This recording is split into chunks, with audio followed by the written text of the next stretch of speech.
Shelter could be important to your survival. A good shelter could greatly increase your survivability time. In Arctic and desert climates, shelter is essential. Even in more temperate climates, shelter can be a comforting psychological lift. It can strengthen your will to live. The type of shelter you build will depend upon time, tools, and the material available. Generally, it is not desirable to build a shelter in a hostile survival situation unless weather conditions present a greater danger than enemy observation. Build your shelter to protect you from the predominant wind. In the woods or tropics, don't build shelter beneath dead tree limbs or coconut palms that could fall on you.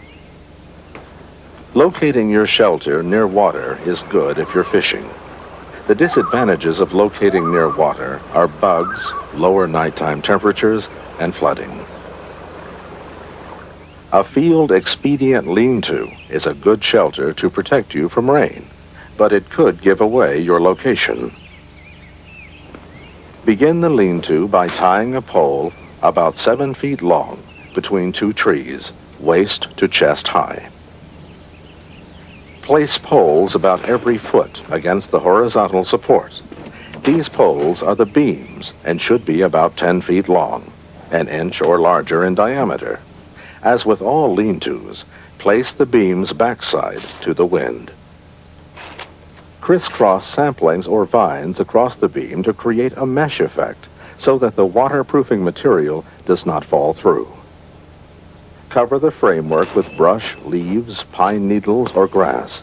Start at the bottom and work your way up, as you would for shingling.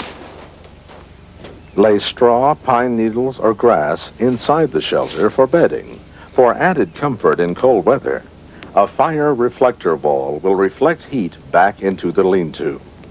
Don't build the wall too close to your shelter, because fire could spread to the shelter. This debris hut is a warm, weatherproof shelter, but it is large and could give away your location. Determine the basing size of the shelter by marking about 8 inches on each side of your shoulders. Mark 8 inches on each side of your feet and about 1 foot past your feet.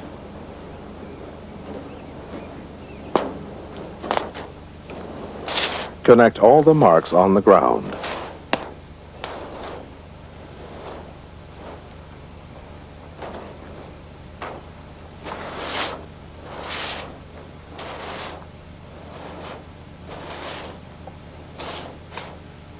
Start a debris hut by leaning a ridge pole against a tree or stump. The pole should be 2 or 3 feet longer than your body.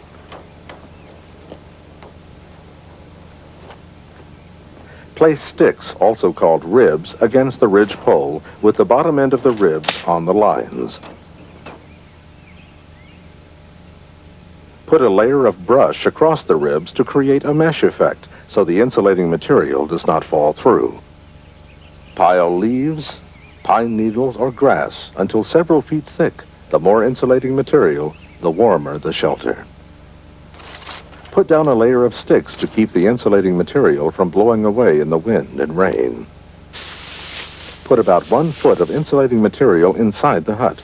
You can also add a framework door or pile insulating material at the entrance and drag it back in with you to close the entrance. You have now created a loose-fitting sleeping bag. Shelter in the desert can be critical. You will need shelter to protect you from the life-threatening sun.